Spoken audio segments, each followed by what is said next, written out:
جزاك الله خير شيخي. wuxuu yiri magacaygu waa Daahir oo jooga Sweden. Sheekha waxaan weydiin lahaa laba su'aalood. Su'aasha koowaad waxa weeyaan khufeyn iyo jawrab maxay yihiin? Sida loo masaxayana waa sidee? labada maya tan koowaad tan labaadna waxa soo khufeyn iyo jawrabayn ama jawrab iyo khuf waa wax lugaha lagu xirto kabahana lagu xirto haddii uu wax adag oo harag ama shamac yahay khuf baa la yiraahdaa haddii uu wax jilicsan oo suufka iyo mara ay yahayna jawrab baa la yiraahdaa sadarteed naga sokiska hadda aan qaadanana waa jawrab nooc dooni ha noqdo si kala baxo si kala khamsanaad kan haraga ah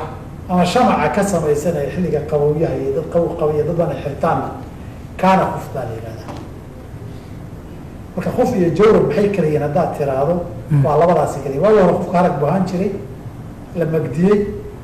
waxaana la macno noqonaya kuwan shamaca iyo ka samaysan plastic iyo ka samaysan jawrabna ka kala way masalada koowaad mas'alada labaad see loo masaxayaa dushaa laga masaxa waa adoo weyse qaba inaad xirato adoo weyse qabatan iyo lugahaaga dhaqday inaad xirato wey markay kaa jabto weysada u horeysa inta kale waad soo dhaqi gacantaad biyaha gelin waad iska yareen biyaha korkaad saa uga marin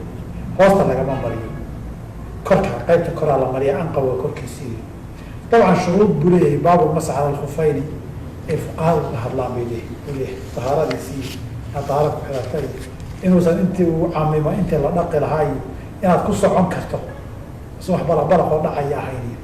inaas kadib muddo 5 salaadood aa loo ogol yahay qofkii nagi qofkii musaafirana 15 salaadood uu ku tukan karaa kadib waad iska bixin lugaha weyseed dhamaystiran haddana waad xiran billahi tawfiiq.